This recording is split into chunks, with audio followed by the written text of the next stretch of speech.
నమస్తే బాబు, నా పేరు చలం మాస్టారు. తెలుగు భాషలోని 56 అక్షరాలు ఉంటాయండి. అవి 3 రకాలుగా విభజించారు. ఒకటి అచ్చులుగాను, రెండవది హల్లులుగాను విభజించడం జరిగింది.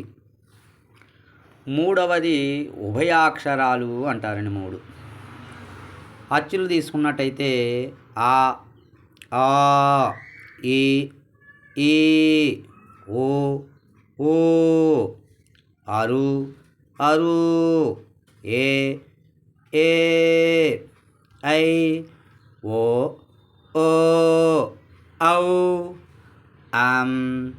ఆహా. ఈ రకంగా చదవాలండి, ఈ రకంగా ఉచ్చరించాలి. మరొకసారి ఆ, ఆ, ఈ, ఈ, ఓ, ఓ, అరు, అరు, ఏ, ఏ, ఐ, ఓ, ఓ, ఔ. ఆకు సున్నా పెడితే ఆకు 2 సున్నాలు పెడితే ఆహా అని పలకాలండి. హల్లులు రెండో భాగంలో క, ఖ, గ, ఘ, ఞ, చ, ఛ, జ, ఝ, ఇని, ట, ఠ, ఢ, ఢ, అణ, త, థ, ధ, ధ, న, ప, ఫ, భ, భ, మ, యా, రా, లా, వా, షే, సా, స, హ, ళ, అక్ష, బండిరా. మరొకసారి అండి.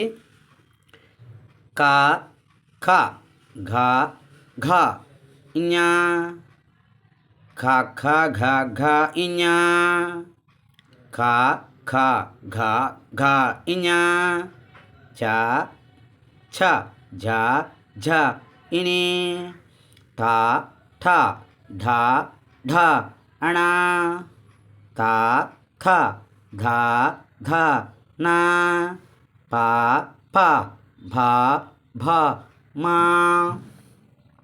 యా, రా, లా, వా, షే, సా, స, హ, హళ, అక్ష, బండిరా.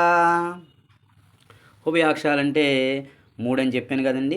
అవి ఉభయాక్షరాలంటే అచ్చులు అల్లులతో కలిసి ఉంటాయి కాబట్టి వాటికి ఉభయాక్షరాలు అనేటువంటి పేరు రావడం జరిగిందమ్మా.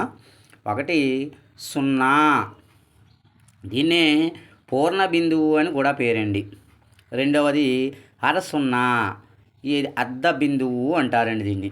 విసర్గ, ఇది చాలా రేరుగా వాడుతూ ఉంటారు.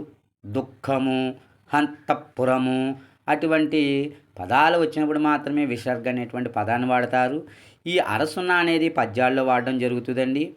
ఈ సున్నా నిండు సున్నా లేదా పూర్ణ బిందువు లేదా పూర్ణానుస్వరం అని పేర్లు ఉన్నాయి దీనికి.